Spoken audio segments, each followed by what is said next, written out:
Serangan terbaru Rusia di wilayah Kherson kembali menegaskan pola operasi yang semakin terarah, presisi, dan berbasis intelijen. Dalam laporan yang beredar di kanal militer Rusia, pasukan dari kelompok Dnieper berhasil mengidentifikasi lokasi perakitan drone militer Ukraina yang tersembunyi di kawasan industri distrik Korabelny. Setelah posisi target dikonfirmasi melalui pengintaian udara dan data koordinat satelit, sistem rudal balistik taktis Iskandar-M dikerahkan untuk melakukan serangan langsung. Rudal yang digunakan, 9M723, merupakan varian berpemandu inersial dan optik dengan tingkat akurasi tinggi. Hantaman tunggalnya sudah cukup untuk menghancurkan bangunan besar beserta seluruh peralatan dan bahan peledak yang tersimpan di dalamnya. Keputusan untuk menggunakan Iskandar-M menunjukkan bahwa Rusia menilai target tersebut memiliki nilai strategis tinggi. Rudal jenis ini biasanya tidak dipakai untuk sasaran kecil atau taktis, melainkan untuk menghancurkan objek bernilai tinggi seperti fasilitas militer, pusat logistik, atau sistem komando.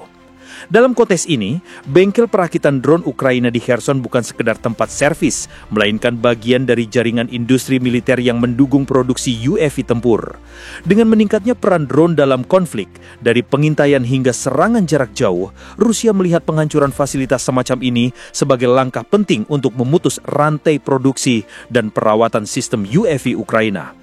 Serangan ke Kherson hanyalah salah satu contoh dari kampanye serangan presisi yang kini semakin sering dilakukan oleh Rusia. Di saat yang hampir bersamaan, muncul pula laporan tentang serangan gabungan terhadap beberapa target di kota Lviv di Ukraina Barat. Lviv selama ini dikenal sebagai titik transit utama bantuan militer dari negara-negara NATO. Senjata, amunisi, dan suku cadang dari Polandia hampir semuanya masuk melalui koridor logistik Lviv sebelum dikirim ke wilayah tengah dan timur Ukraina. Karena itu, Lviv bukan hanya kota biasa. Bagi Rusia, itu adalah simpul logistik utama yang jika lumpuh, maka arus suplai senjata barat akan terganggu secara signifikan. Istilah serangan gabungan yang digunakan sumber Rusia merujuk pada operasi yang melibatkan berbagai jenis senjata dalam satu waktu. Dalam kasus Lviv, diperkirakan Rusia menggunakan kombinasi drone kamikaze Geran 2, rudal jelajah Kaliber, dan rudal udara jelajah H101 yang dilancarkan dari pesawat strategis Tu-95MS. Tujuannya adalah menembus pertahanan udara Ukraina yang berlapis, memecah konsentrasi radar, dan memastikan bahwa minimal 1 atau 2 rudal mencapai sasaran utama. Pola semacam ini telah menjadi ciri khas operasi udara Rusia, bukan sekedar untuk menghancurkan satu fasilitas, tetapi untuk menekan kapasitas industri militer Ukraina secara berkelanjutan. Dari perspektif strategis, Rusia tampak fokus pada perang industri, bukan sekedar perang lapangan. Target utama mereka bukan pasukan Ukraina yang bergerak di garis depan, melainkan sistem yang menopang perang itu sendiri. Pabrik, gudang bahan bakar, depo amunisi, pusat servis, dan jalur logistik. Dalam logika perang jangka panjang, menghancurkan infrastruktur pendukung jauh lebih efektif daripada menghancurkan pasukan secara langsung.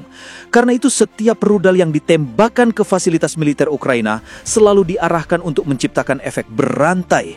Ketika satu komponen rantai logistik hancur, seluruh sistem menjadi terganggu. Selain faktor militer, serangan terhadap wilayah seperti Lviv dan Kherson juga memiliki dimensi politik dan psikologis. Dengan menargetkan kota besar di Ukraina Barat, Rusia mengirim pesan bahwa jangkauan serangan mereka tidak terbatas pada garis depan.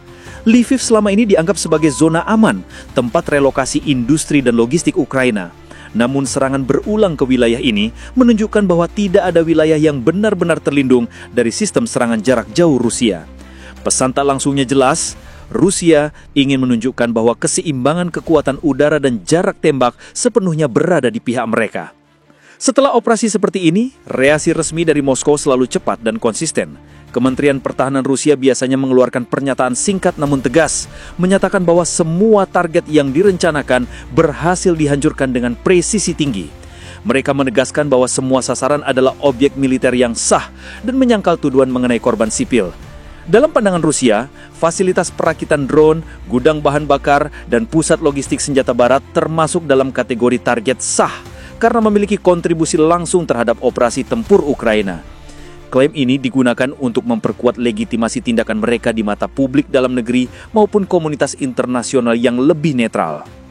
Reaksi lanjutan biasanya datang dari jaringan media pro-Rusia seperti RIA Novosti, TASS, dan Zvezda, serta channel Telegram besar seperti Rybar, War Gonzo, dan Redakova. Mereka menayangkan rekaman video dampak serangan, citra satelit sebelum dan sesudah, serta analisis visual mengenai lokasi yang dihantam. Banyak dari publikasi ini menyoroti besarnya ledakan sekunder, indikasi bahwa fasilitas tersebut memang menyimpan bahan peledak atau peralatan militer. Dengan demikian, narasi yang dibangun adalah bahwa operasi berjalan efektif dan berdasarkan intelijen yang akurat, bukan serangan acak atau sembarangan. Namun di balik pernyataan dan visual tersebut, ada makna strategis yang lebih dalam. Rusia tidak hanya berusaha menurunkan kemampuan Ukraina di medan tempur, tetapi juga menciptakan tekanan psikologis jangka panjang. Dengan menghantam sumber daya produksi, Rusia berusaha memaksa Ukraina mengandalkan pasokan eksternal yang tidak selalu stabil. Hal ini pada akhirnya melemahkan posisi tawar Kiev di medan perang dan di meja diplomasi. Selain itu, setiap keberhasilan operasi presisi meningkatkan moral pasukan Rusia, sekaligus memperkuat narasi domestik bahwa negara masih menguasai inisiatif konflik. Dalam gambaran besar, serangan terhadap fasilitas perakitan drone di Kherson dan operasi gabungan di Lviv menggambarkan pergeseran fase konflik menjadi perang berbasis kapasitas industri dan intelijen strategis. Rusia berusaha mengikis kemampuan lawan bukan dengan jumlah pasukan, melainkan dengan serangan presisi ke infrastruktur vital. Setiap rudal Iskandar, setiap drone Geran, dan setiap serangan kaliber kini diarahkan bukan hanya untuk menghancurkan, tetapi juga untuk mengontrol dinamika perang secara menyeluruh, dari logistik, moral, hingga persepsi publik global. Dalam konteks ini, Rusia menegaskan bahwa mereka masih menguasai kontrol atas ritme konflik dan bahwa setiap target yang mereka pilih memiliki nilai strategis dalam permainan panjang yang belum berakhir. Dari sudut pandang taktik modern, Rusia tampaknya sedang mengoptimalkan konsep Deep Strike Strategy atau strategi serangan mendalam. Prinsip ini menekankan penghancuran sistem pendukung musuh jauh di belakang garis depan untuk menghambat kemampuan mereka mengisi ulang, memperbaiki, atau memindahkan sumber daya tempur. Dalam konteks Ukraina, itu berarti menghantam jalur pasokan energi, rel kereta, pusat perakitan drone, dan gudang amunisi yang tersembunyi di wilayah barat. Strategi ini bukan hanya soal serangan balasan, melainkan upaya menekan denyut logistik musuh hingga titik minimum operasional.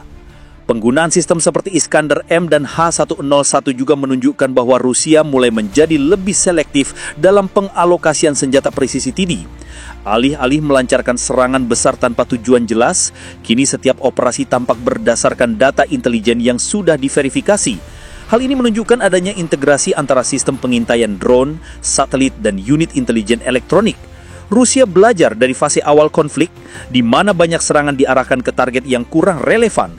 Kini dengan koordinasi yang lebih baik, setiap rudal dilancarkan dengan tujuan taktis dan strategis yang jelas. Aspek lain yang menarik adalah bagaimana operasi udara Rusia mulai berfungsi bukan hanya sebagai alat penghancur fisik, tetapi juga sebagai alat pengendali moral dan informasi.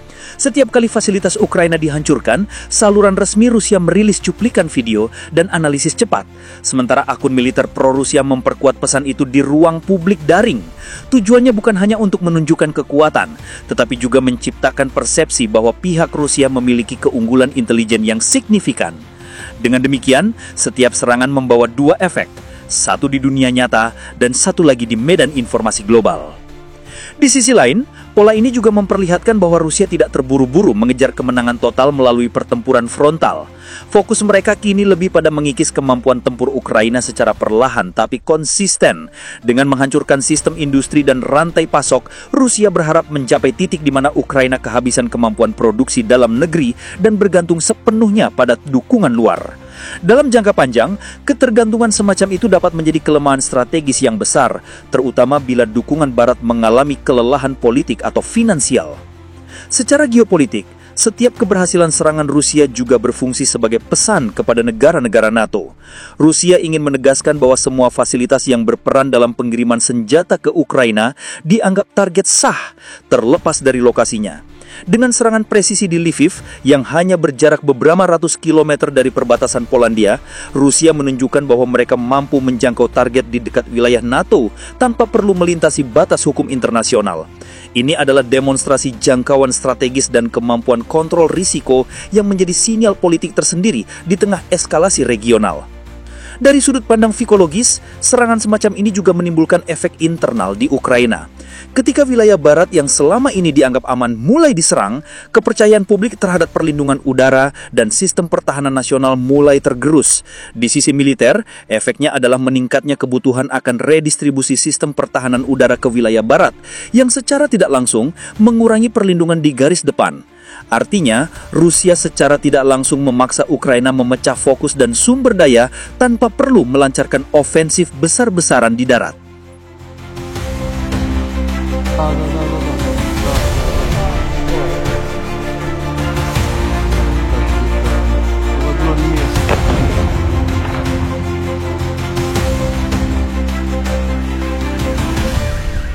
Соседи летали,